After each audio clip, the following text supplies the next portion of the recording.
Today we have gathered at Earthquake Park in Anchorage, Alaska in order to pay tribute and celebrate you, your life. We have made and brought your favorite things to commemorate your life and in the happiest of times, to share what we love with all of you that joined us, including those that could not make it. We have brought her favorite colored balloons, favorite music, and a few of her favorite foods and drinks. A couple of her favorite blankets as well, which we didn't really use, but as a child girl, this is where her and her sister made many memories when they were growing up in the 60s and 70s. After the family moved back to Alaska, it is where she found the most peace when she was able to come here. I saw that in her demeanor when she shared some memories with me a few times when I was a young adult. When I initially heard that she had passed, it hurt a lot, but then I felt a bit of relief in knowing she was no longer in pain. That gives me comfort, to be honest, and it also helps knowing that she is able to express herself however she wants to up there. Absolutely no, and with no judgment whatsoever. She is now walking, maybe even running on both of her legs, and she is riding her horses freely like she always wanted to do.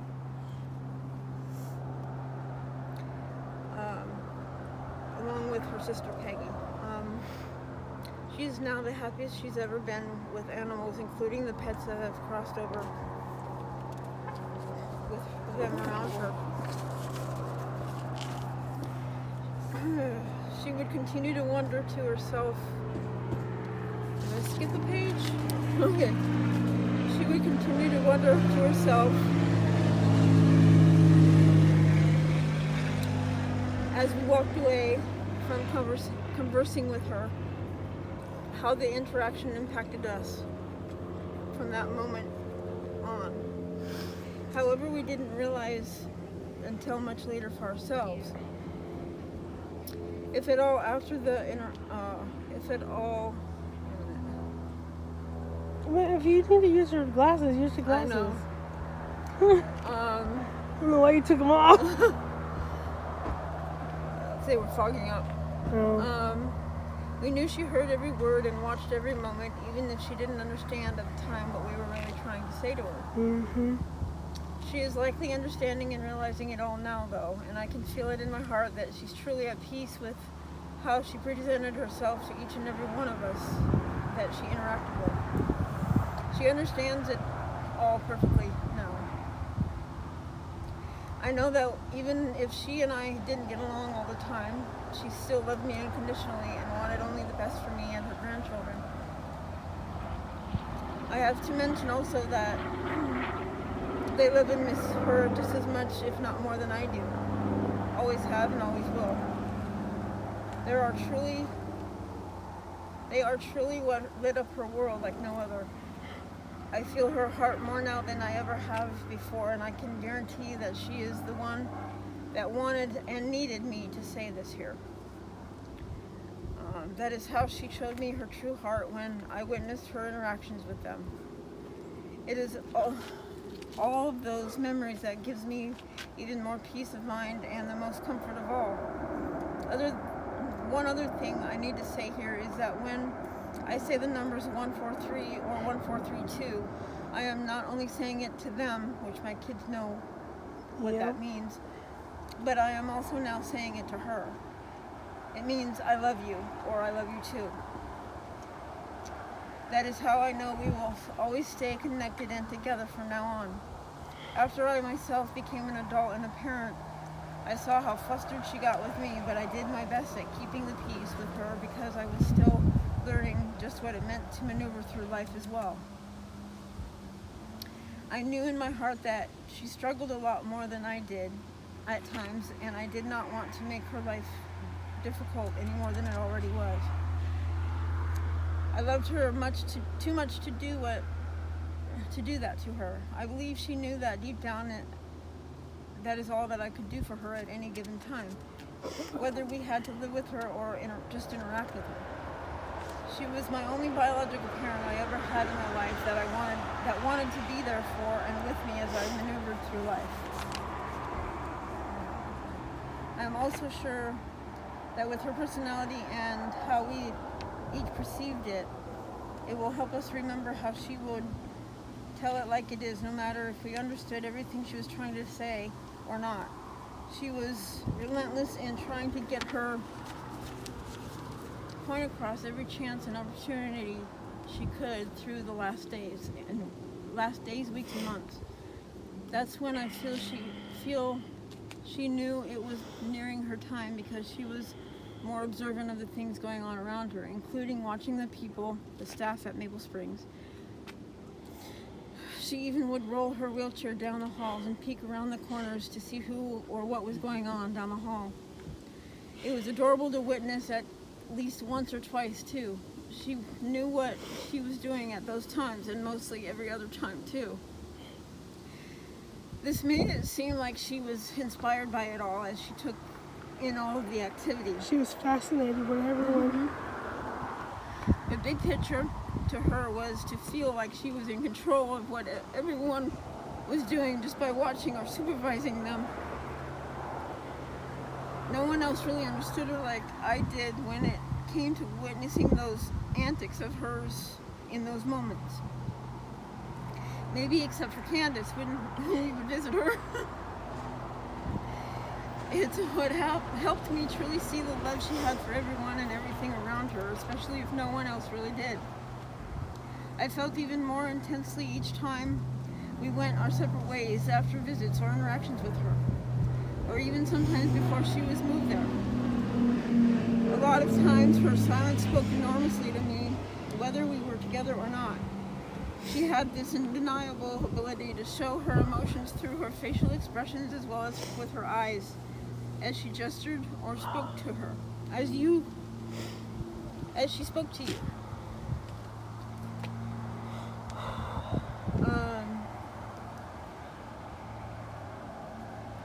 Including when she couldn't verbalize or use words very well. She would utilize all of her abilities to communicate with you at the same time when she didn't realize she was doing it. That's when what I miss about her the most. While I don't mean to go in a different direction, I need to apologize to you, Mom, for not speaking my truth about and to you before you passed, like I wanted and needed to and should have. That alone hurts the most right now, but I know you can feel and sense it in your soul through the connection our hearts have as mother and daughter. I know you understand me more than anyone else ever has, and that I am extremely grateful for it. I will cherish that for the rest of my life here on earth until I see you again. Knowing you are with me now whenever and wherever I find myself is also comforting for me in this very difficult yet heartfelt time. I love you, Mom, now and forever. I never told you this, but I am so lucky that God chose you to be my mom, even with all the obstacles life has placed in our way. We will still manage to stay bonded, and both of our stubbornness is what will keep us connected even when we're torn apart. No one understands that about us, and no one could ever break that understanding we had between us for good, and they never will. I will always love you for everything you showed me in your heart and soul. I am and always will be extremely thankful to you for all of it. I probably repeated myself there. I also want you to know that I am doing my best at keeping the traditions you love so much going each and every year at Thanksgiving, Christmas, and yes, even New Year's. I try to make big dinners special and to celebrate the meaning of the holiday as much as possible with those we love, as well as celebrating and loving our Father in heaven and Lord, our Savior Jesus Christ, too. It is you that inspired me to continue that, and I can only hope that what we have shared with the kids will inspire them to continue the traditions after. I'm called home as well. I know your grandchildren are thankful for everything you taught them as well too. We will love and miss you here in the physical world so much that when we hear any of your favorite songs or see any that reminds us of you, we think of you and smile, knowing you're watching over us until we see you again. Okay, last part. Whew. As we are all here saying our final goodbyes, I want to share the sentiment that I know we all are feeling in this moment. I know we are all so grateful to have had the time we did with you on this earth, and will always cherish all the ups and downs, the memories, and the great food we got to share with you too.